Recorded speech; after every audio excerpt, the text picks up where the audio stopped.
In this tough market, some homeowners are facing the harsh reality that their home is no longer worth what they mortgaged it for. So here's the big question. Should you just walk away, or is there a better option for you? Joining us right now from Seattle is Kendra Todd. She's up early. She's a real estate expert and winner, The Apprentice, and the host of HGTV's My House is Worth What? Morning to you, Kendra.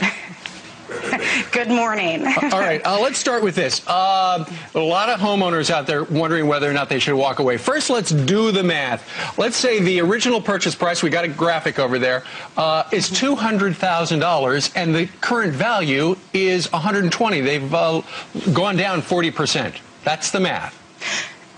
And unfortunately, that is the reality in some of the harder hit areas. Now, the financial motivation for people walking away from their mortgage and stop paying it is because they reason that, hey, if I go into foreclosure, it'll take me 7 years to clean up my credit, and by then the property would be worth $161,000. Now, if they waited for their home to recoup the value back to $200,000 where they originally purchased, that would take 14 years. So they figure they're cutting their losses by walking away. All right, so is that a good idea or is that a bad idea in your mind?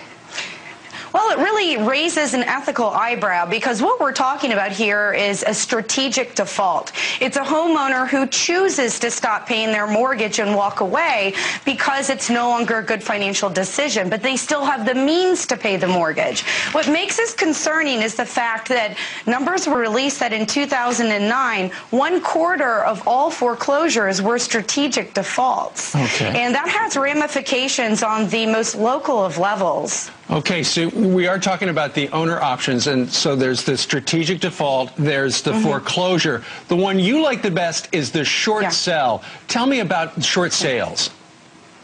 Well, first of all, a strategic default is a foreclosure. It's an elective foreclosure. And what people really should do is exhaust all other options first, and a short sale is the way to go. That's when you negotiate with the bank to sell your property for a price that's lower than the mortgage amount. They agree, and then they relinquish you of the remaining debt. So you walk away free and clear, and you don't actually have to be in arrears on your payments. You don't have to be late on your mortgage in order to go that route. All right, so that's the advice coming this morning from Kendra Todd, KendraTodd.com. HGTV, lucky to have you. Thanks so much for joining us so early. Where it's